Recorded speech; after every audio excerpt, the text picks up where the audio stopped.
દર્શક મિત્રો, હું નિધિ સોની વોઇસ ઓફ કર્ણાવતી ન્યૂઝમાં આપનું હાર્દિક સ્વાગત છે. નજર કરીએ આજના મુખ્ય સમાચાર ઉપર. અમદાવાદના જ્વેલર્સ સાથે છેતરપિંડી. ગઠિયાએ દાગીના ખરીદ્યા બાદ 1.27 લાખનું પેમેન્ટનો સ્ક્રીનશોટ બતાવ્યો. વેપારીને ધમકી આપતા ફરિયાદ. ફેક્ટરીના પાણી સીધા ગટરમાં. દાણી લીમડામાં આવેલી 2 ફેક્ટરીએ ગેરકાયદે કનેક્શન કરી ગટરમાં ગંદુ પાણી નાખ્યું. ફેક્ટરી માલિકો સામે ગુનો નોંધાયો.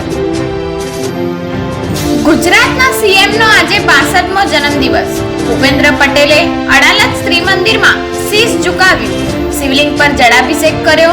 પીએમ મોદીએ ટ્વીટ કરી શુભેચ્છા પાઠવી. ધોળે દિવસે ચેઇનની લૂંટ. મહેસાણાના મોઢેરા રોડ પર આવેલા રોયલ ફ્લેટની નીચે 65 વર્ષીય વૃદ્ધાના ગળામાંથી ચેઇન જૂટવી અજાણ્યા 2 શખ્સો ફરાર. વડોદરાના સાવલીમાં પેલેસ્ટાઇનનો ઝંડો લાગતા વિવાદ.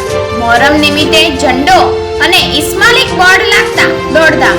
પોલીસે ફ્લેગ લગાવનારની શોધખોળ શરૂ કરી. ગેરકાયદે રેલવે ટિકિટનું બુકિંગ.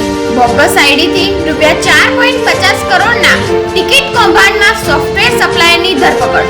ભાડા પેટે મહિને ₹1000 વસૂલતો